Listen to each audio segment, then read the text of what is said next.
ڤایرۆسا کۆرۆنا و کارەساتە کوڕستی بوو لێ ئابووری ئەمریکا وێ ڤەگەرتە سەرخوا. دگەل ڤەگەڕاندنە ژیانە عەدەتی هایداری ji خەتەرا کۆرۆنا دهزرا خەڵکێدا دەمینە. و قەیرانە موچەیەن فەرمانبەران دنێڤبەرە حکومەتە هەرێمی و یا بەغدایدا هەر بەردەوامە.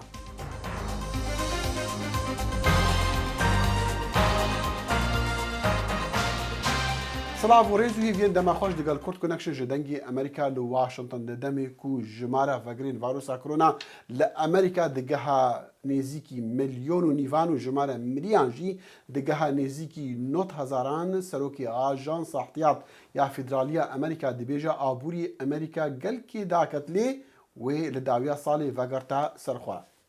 Jerome Powell got bihêztirîn abûriyê cîhanê rastî daketinê bû digel hatina vayrosa korona ve karesatek xwerestî lê wan şiya bû sistemê bankan bihêz bikin digel ji destdana 30 milyon delîveyên karî. Powell gota televizyona CBS xirabtirîn dem ji bo abûriyê Amerîka dê ji meha 4 Nîsanê heta meha 6 Xizîranê be. Çalakiyên abûrî wê sist bin û bêkarî jî wê zêde bibe. Wî got jî renga daketina abûrî 20 heta 30 ji sedê be û rêjeya bêkariyê jî bigehte 20 heta 25 ji sedê lê ew dê bo demek kurd be. Li demê ku Amerîka welatên dî yên cîhanê rênimayiyên xweparastinê ji vayrosa korona siz dikin û vedigerine jiyana edetî gelek derûnas bawer dikin ku ew tirsa bi haydarî li cem xelkê peyda bû di demê vayrosa korona da lê cem wan bimîne çunku mejî wan fêr bûye li ser wan haydariyan û wê karîgeriyê jî bike ser biryarên wan piştî vedigerine jiyana xwe.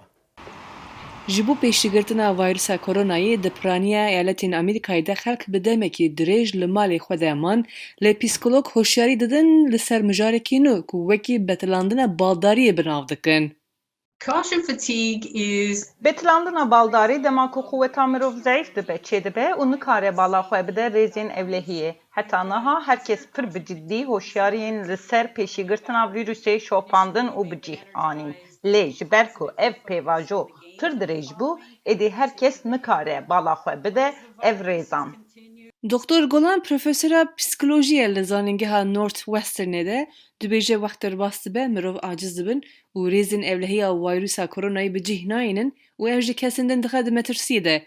Lê rûnişwanên Chicago ji me re gotin ku ev hewl didin ku sax û silametî bin û hoşyariyan paşguh nakin.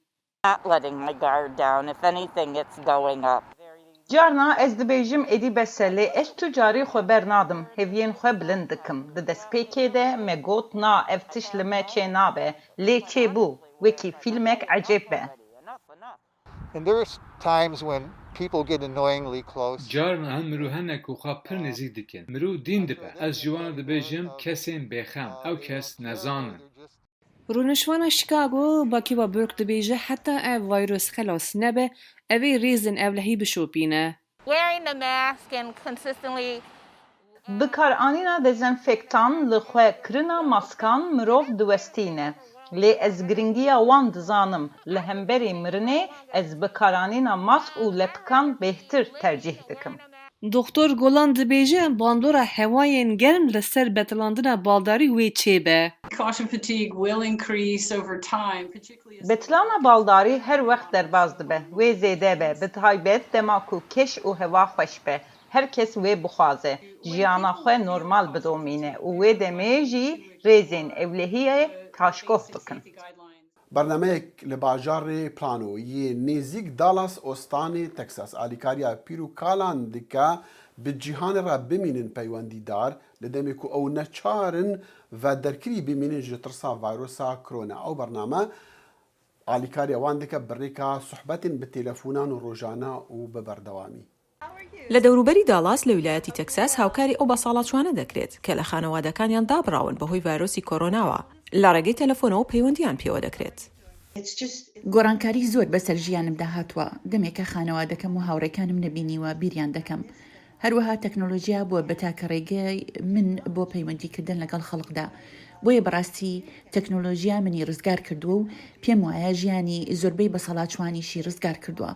بەرنامەکە لەلایەن شاری پلانۆ پێشکەش کراوە لە نێو ئەوانەی کە بواری دیدەنی کردنیان کەم بۆتەوە بەهۆی ڤایرۆسەکەوە One day I saw something on ڕۆژێک ئیمێڵێکم بینی کە کتێبخانەکانی پلانۆ پرۆگرامێک پێشکەش دەکەن و پەیوەندی بە ساڵۆچۆکانەوە دەکەن بۆ گفتوگۆکردن. من ناوی خۆمم تۆمار کرد پاشان کچێکی گەنج بە ناوی هاڵی 2 هەفتە جارێک پەیوەندیم پێوە دەکات. ئەو پەیوەندیانەش مانای ملیۆنان دۆلار دەگەیەنن بۆ من. هاڵی ڕێکمان کارمەندی کتێبخانەیە و لە نێو نزیکەی 15 کارمەندی دیکە لە چەند لقێکی شاری پلانۆ بە یەکەوە کار دەکەن. نزیکەی 50 پەیوەندی تەلەفۆنی لە هەفتەیەکدا وەردەگرن کە لە مانگی 4ەوە دەستیان پێکردووە. ئەوان قسە دەکەن سەبارەت بە قوتابخانە و وانەکان کە لەوانەیە بەشداری تێدا بکەن یا خۆت بردنە دەرەوەی سەگەکانیان و پیاسەکردن لە دەرەوە ئێمە بواریان پێدەدەین بەردەوام قسە بکەن. بەڕێوەبەری کتێبخانەکە برێنێت بروچلی کە هاوکاری ڕێخستنی پرۆگرامەکەی کردووە گوتی کتێبخانەکە پلانی هەیە بەرنامەکە تا ناوەڕاستی هاوین بەردەوامی پێ بدات و ئەشێ بۆ هەمیشەیی بمێنێتەوە.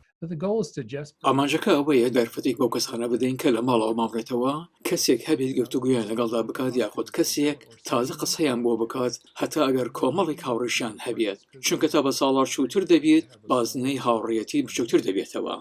ڕێکمان دەڵێت ئێمە هاوکاریان دەکەین بۆەوەی سەرقاڵ بن ئەمەش بەشێکە لە مەتەڵ.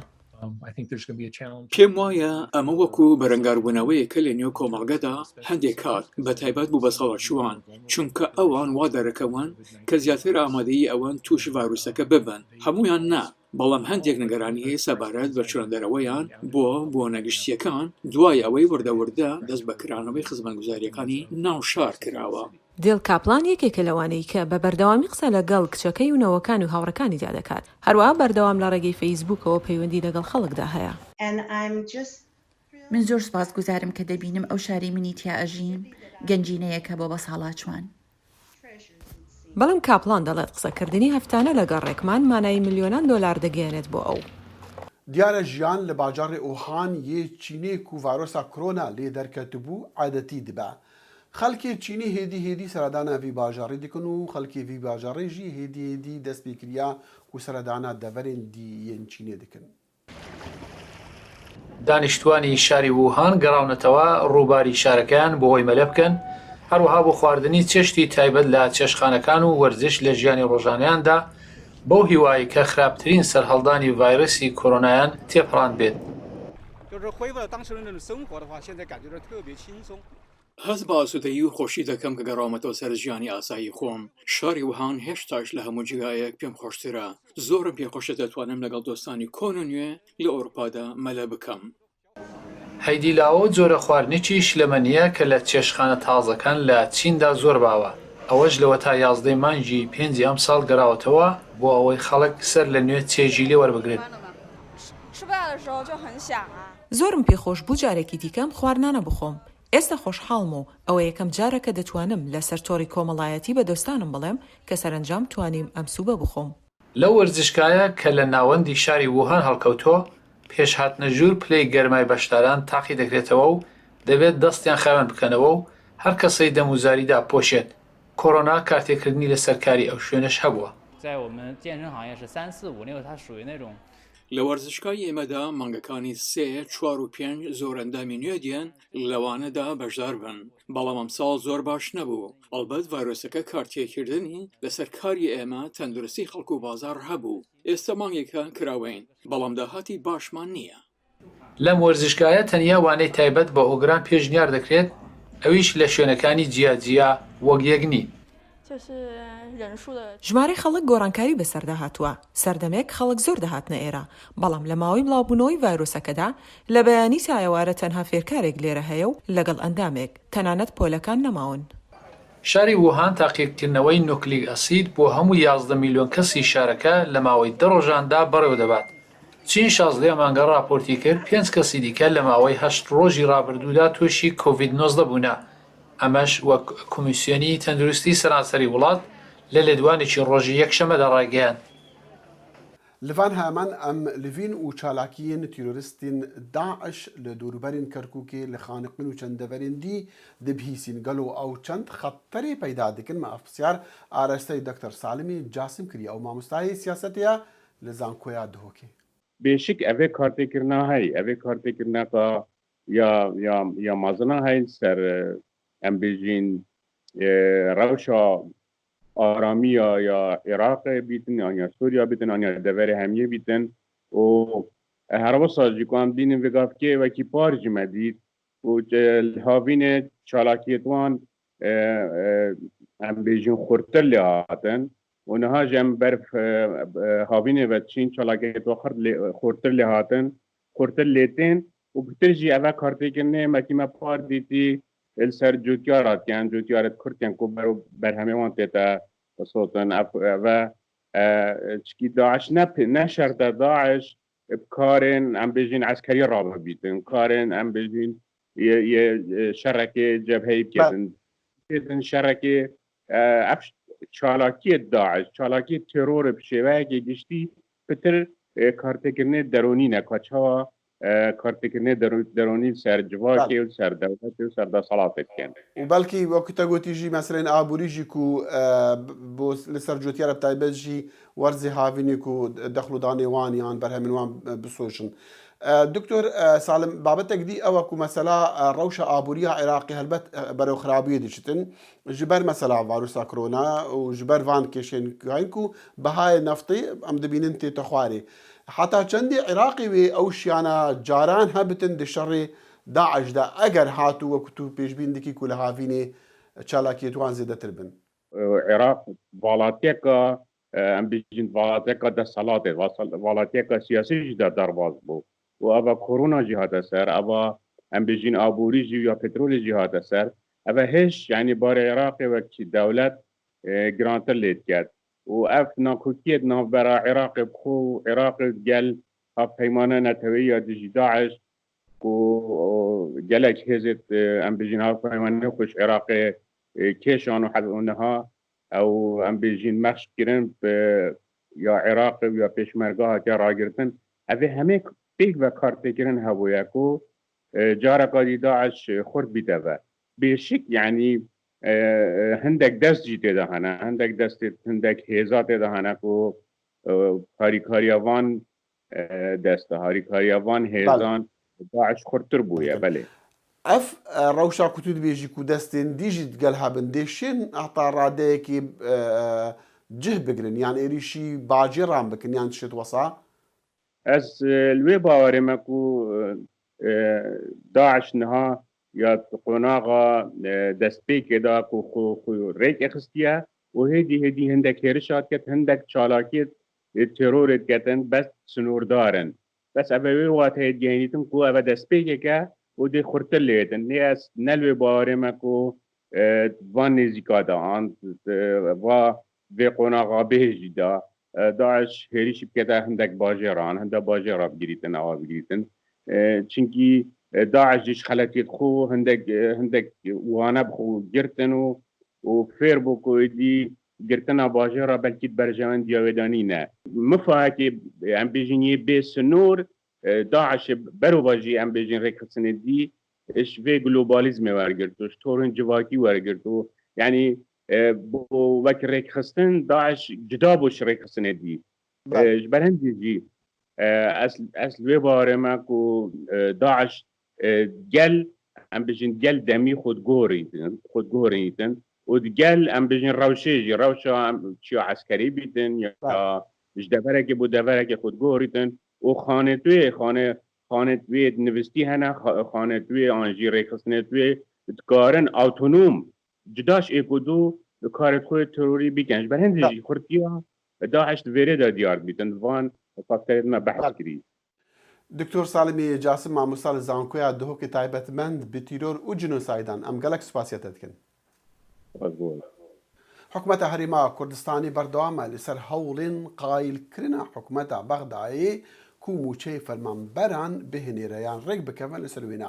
Lê endamekî Parlemanî Iraqê dibêje nebûna baweriyê di nêvbera herdû aliyan de kêşeya herî mezin e û her ew e egerê ku ew qet rêk nakevin. کێشەکانی نێوان بەغداد و هەولێر لەسەر پرسی موچە و بودجە و ڕادەستکردنەوەی نەوت هەر بە هەڵپەسێردراوی ماوەتەوە و نەگەشتن بە هیچ ئەنجامێک دوای چەندین دانیشتن و گفتوگۆ لە نێوان هەردوولا وای کردووە بەشێک لە شارەزایان پێیان وابێت کە کابینەی نوێی حکوومەتی عێراق سازش بۆ هەرێمی کوردستان ناکات. لە ئێستادا کە هەرێمی کوردستان بە قەیرانی داراییدا تێدەپەڕێت لەلایەک ئەو قەرزە زۆری لەسەریەتی و لەلایەکی تریشەوە ئەو دۆخە ئابووریەی ڤایرۆسی کۆرۆنا لە جیهان دەهێناویە تێکایەوە بە وتەی شارەزایان فشاری خستووەتە سەر هەولێر تاکو سازشی زیاتر بکات بۆ مەرجەکانی بەغداد. هەرێمی کوردستان بەرەو تەسلیمبوون و سازشکردنی زیاترە ڕوا و بێ سازشکردن و تەسلیمبوونی نەوت تەسلیمکردنی نوێلەفی نەوتی بە ئەلایەنی عراقی و داهاتەکانی سنوور هیچ چاوەڕوانیەک لەوە ناکرێت عراق بە تەنگ هەرێمی کوردستانەوە بێ و بوجە بۆ هەرێمی کوردستان بنێرێ. ئەمەش لە کاتێکدا خودی حکوومەتی عێراق لە دۆخێکی سەقامگیردانی و گیرۆدەی چەندین کێشەی ئابووری و ناوخۆیی و دەرەوەیە. ئەم کابینەیە و مستەفا کازمی خۆشی لە وەزعێکی زۆر باشە نییە بەوەی کە بتوانێت هەنێک بڕیاری یەکلاکەرەوە بدا یان بەوەی کە بتوانێت بەدەنگ بەشێک لە داواکاریەکانی هەرێمی کوردستانەوە بێ کە ناردنی بەشە بوجە و ئەوانەیە. گەرچی هەندێک لە لایەنەکان پێیان وایە کە ڕەنگە هەولێر و بەغداد بگەنە ڕێکەوتنێکی کاتی بۆ تێپەڕاندنی ئەم دۆخە، بەڵام ئەمە بە تەواوی کێشەکانی نێوان هەردوو لا چارەسەر ناکات، چونکە هەولێر و بەغداد متمانەیان بە یەک نەماوە.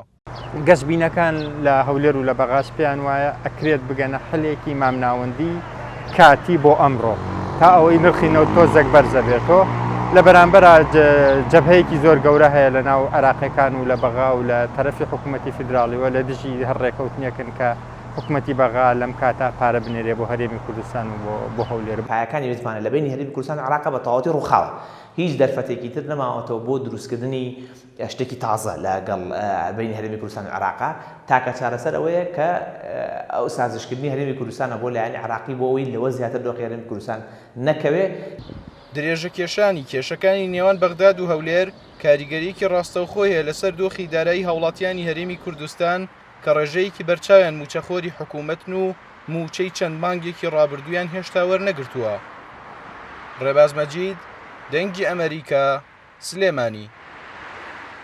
و هەفدەم کاربدەستن هەرێما کوردستانە عێراقی دەبێژن ئەوەی موچەی فەرمانبەران ji dahatê xwe yê vebirî bidin piştî ku şandê herêmê ji Bexdayê vegeriyayî danûstandin digel karbidestan li Bexdayê kiribûn li ser pirsa mûçeyan ew pirs bibû sedemê hindê ku bi sedan xwepêşandan lê bajarê Duhokê li roja şembûyê derkevin xwepêşandanan bikin û daxwaza mûçeyê xwe bikin. Hêzên ewlehiyê jî bi dehan kes ji wan nagirtin. Belên Salih bi Skype digel şwan hema çavderî siyasî li derwî jê axiftiye.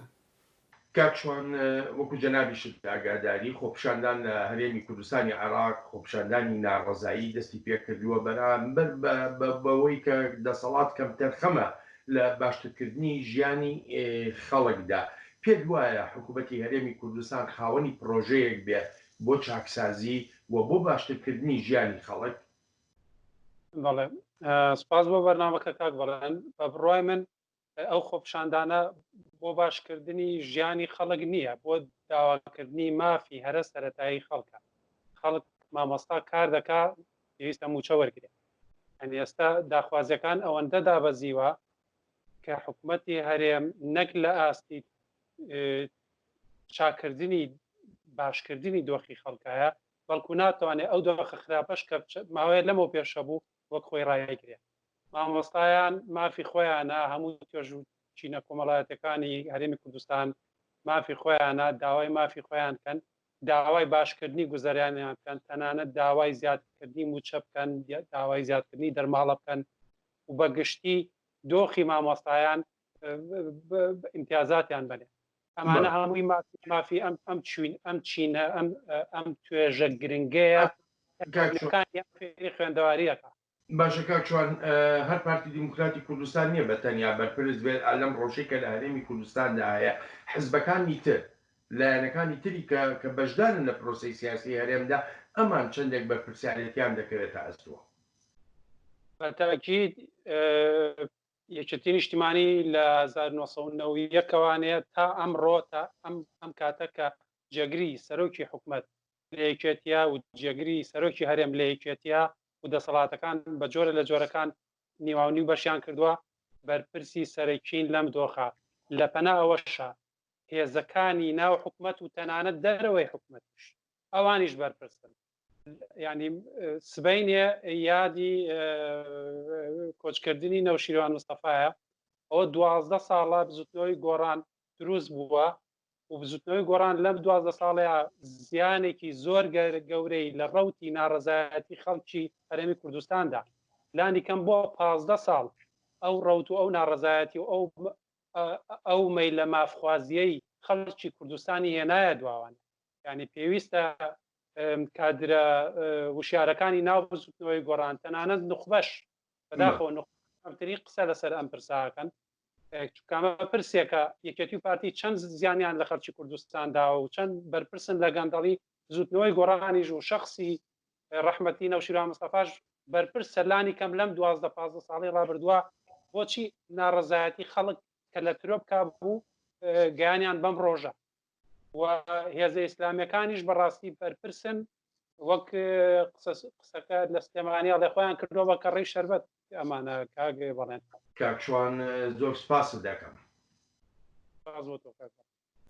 گەلۆ زمانی کوردی دچوو قۆناغدایە ئەف پرسیارتیکردن لە هەر ساڵ لە دەمی بیرەوەریە زمانی دایکی لە نیڤە مەها 5 گولانیە جانی دیلانژی ئەف پرسیار ئاراستەی دکتەر هاشم ئەحمەدزادە کریە نویسکار و لێکۆلەر لە ستۆکهۆڵم سویدی دکتۆر هاشم خۆش هاتنەوە بۆ ڕامەکانی بەشی کوردی دەنگی ئەمریکا 2 ڕۆژ لەمەوە پێش جەژنی زمانی کوردی بوو زمانی کوردی کە خۆی پێناسەی نەتەوەی کووردە یەکێک لە زمانە سەرەکیەکانی ڕۆژهەڵاتی ناوەڕاستە کە نزیکەی 40 میلیۆن کورد قسەی پێ دەکات ئایا ئەم زمانە لە تەنگەژەدایە یاخۆت لە گەشەکردندا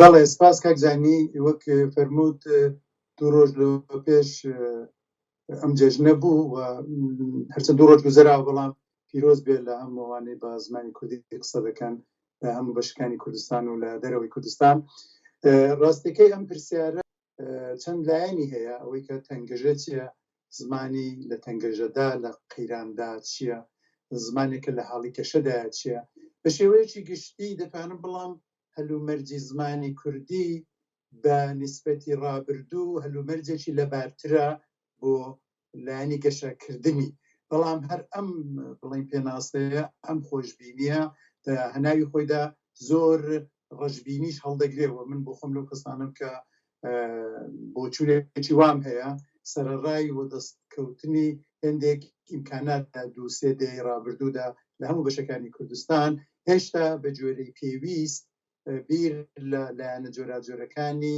کەشەپێدانی زمانی کوردی نەکراوەتەوە دکتۆر کورد لە نیوان 4 وڵاتە داوەش کراوە وەکو پێناسە دەکرێن وڵاتانی شۆفەنیست و ڕێگەسپەرست تا چەند بوونی فەرمانڕەواییکی سربەخۆ کاریگەری هەیە لەسەر گەشەکردنی زمان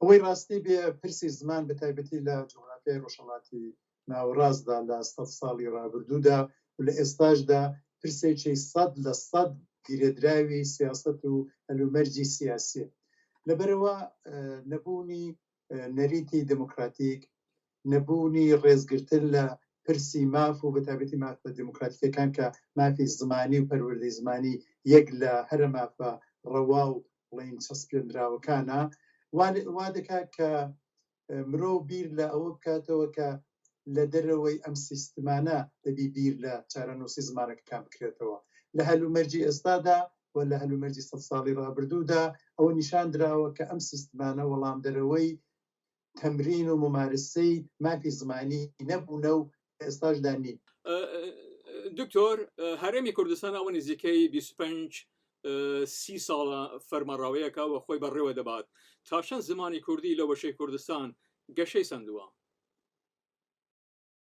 ئەوەی ڕاستی بێ لە سێدەی ڕابردوودا بە زۆر هۆکاری کۆمەڵایەتی سیاسی دەستکەوتی کولتوری زمانی کوردی لە ئاستی چەندایەتیدا یەکجار پەرەیگرتووە یعنی هەر ئەوەی کە لە سەرتاپای بڵین کوردستان هەرێمی کوردستان خوێندن بە زمانی کوردیە و چەندان زانکۆ هەن بە زمانی کوردی دەرس دەخوێنن پەروەردە بە شێوەیەکی گشتی لە ئاستی خوارەوە لە باخچەی ساوایان ڕاهەتاک و دواناوەندی هەر بە کوردیە ئەمە دەستکەوتێکی گەورەیە ئەمە ڕووکەشی بڵین خەریتە و نەخشەی پەروەردەیە لە باشووری کوردستان بەڵام لە هەناوی ئەم دەستکەوتانەدا و لە ئەو پێشکەوتنانەی لەم سێدەی ڕابردوودا هاتوونەتە ئاراوە یەکجار پاشەکشەش و یەکجار نەهامەتی و بڵین بێبایقدان بە زمانی کوردی لە ئارادا بۆ هەیە چ لە ئاستی پەروەردەدا چ لە ئاستی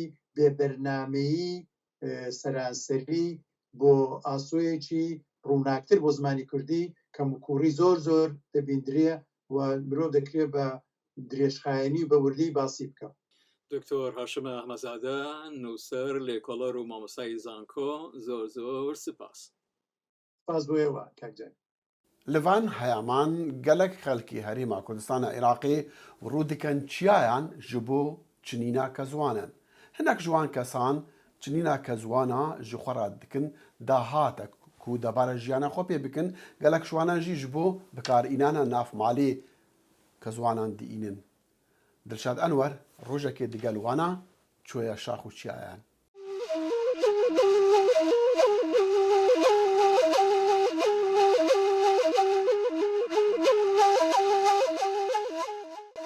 ئێرە شاخی زمناکۆیە ئەم شاخە پڕە لە داری قەزوان لەم وەرزەدا خەڵکێکی زۆر بۆ چنینی قەزوان ڕوو لە شاخی زمناکۆ دەکەن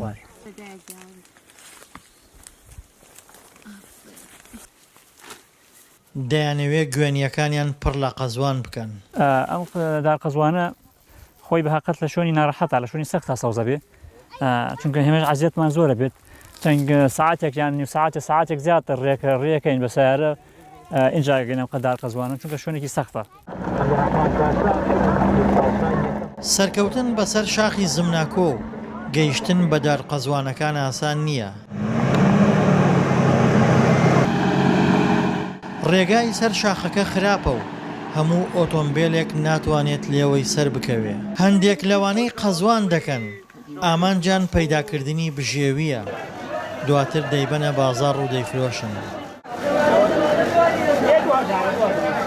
هەندێکی تریان بۆ خۆیان و بۆ نێو دۆ قەزوان دەکەن دەیانەوێت تامی دۆی خۆماڵی پێ چێژدارتر بکەن.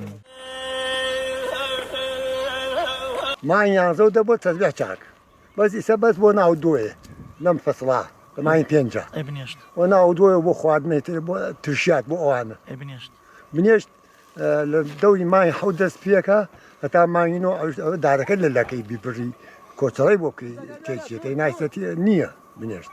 ئەوانەی ڕوو لە شاخەکان دەکەن بۆ لێکردنەوەی قەزوان کاتێکی خۆشیش لە نێو سروشتی جوانی شاخەکان و بۆن و بەرامی دار قەزوانەکاندا بەسەر دەبن.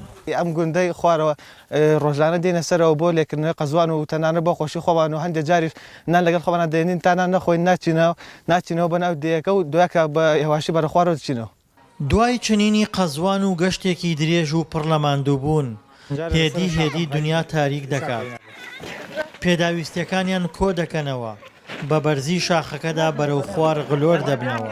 دڵشاد ئەنوارن دەنگی ئەمریکا شاخی زمناکۆ. بهیڤیا دەمێن خۆش هەتا بەرنامەکدیە کورد کۆنەکشن ئەڤە دەخیلە شەمویە هیڤیا خۆشیە ژۆڕە بخوازە.